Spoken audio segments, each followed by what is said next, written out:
Hello my friends, मैं आपका अपना legal adviser advocate Lakhan Singh.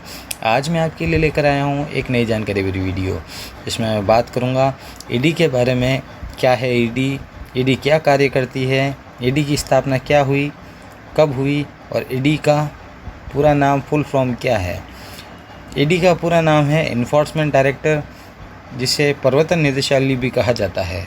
प्रवर्तन निदेशालय ईडी एक जांच एजेंसी होती है जो प्रमुख रूप से भारत सरकार के वित्त मंत्रालय के राजस्व विभाग के अधीन काम करती है। यह एक ऐसी महत्वपूर्ण एजेंसी है जो भारत में विदेशी संपत्ति का मामला, धन शोधन, मनी लॉन्ड्रिंग, आय से अधिक संपत्ति की जांच और पूछताछ करने का काम करती है। प्रवर्तन निदेशालय केंद्र सरकार के अधीन सरकारी संस्था है, जिसके द्वारा देश में भ्रष्टाचार को मिटाने पर कार्य किया जाता है। प्रवर्तन निदेशालय या डायरेक्टर ऑफ इन्फोर्समेंट एक गैर संवैधानिक संस्था है, अर्थात इसके बारे में संविधान में कहीं भी वर्णन नहीं किया गया है। यह भारत सरकार के फेरा और फेमा कानून के तहत कार्य करता है।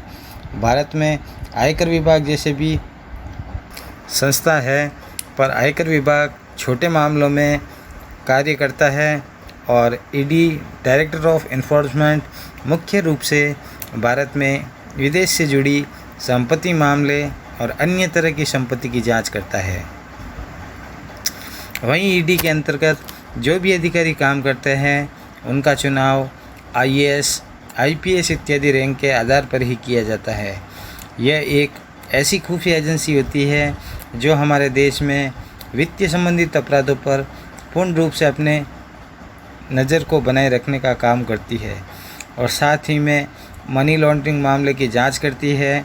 आर्थिक स्थिति चाहे जैसी भी हो, लेकिन ईडी को यह जिम्मेदारी सौंपी जाती है कि वह सही तरीके से उस मामले की जांच करे।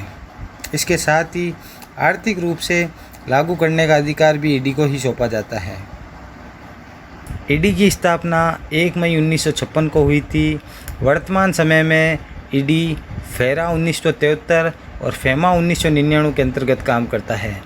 वही वर्तमान समय में ईडी के 5 मुख्य कार्यालय हैं, जो कि मुंबई, चेन्नई, चंडीगढ़, कोलकाता और दिल्ली में स्थित हैं। ईडी का full form director of enforcement या director general of economic enforcement होता है। इसे हिंदी भाषा में प्रवर्तन निदेशालय कहा जाता है। इसके अलावा 1 जून 2000 को फेमा लागू किया गया था, लेकिन कुछ समय के बाद फेमा से संबंधित सभी मामलों भी ईडी के अधिकार क्षेत्र में ही शामिल कर दिए गए। इसलिए अब वर्तमान समय में ईडी 1973 और फेमा 1999 के अंतर्गत कार्रवाई करता है। ईडी के अधिकार प्रवर्तन निदेशालय को फेरा 1973 और फेमा 1999 यह 2 अधिनियम के तहत भारत सरकार की सभी तरह की वित्तीय जांच करने का अधिकार प्राप्त है। इसके अलावा सरकार ने ईडी को विदेशी मुद्रा अधिनियम के तहत उल्लंघन से निपटने की भी पूरी छूट प्रदान कर रखी है। ईडी को विदेश में किसी भी संपत्ति पर कार्रवाई करके रोकथाम करने का अधिकार प्रदान किया गया है। मनी लॉन्ड्रिंग के आरोप में पाए गए लोगों के खिलाफ जब्ती, गिरफ्तारी और खोज करने का भी अधिकार ईडी के पास है। ईडी वित्तीय रूप से देश में गैर कानूनी हो रहे कार्य को लेकर उस पर कार्रवाई कर सकता है।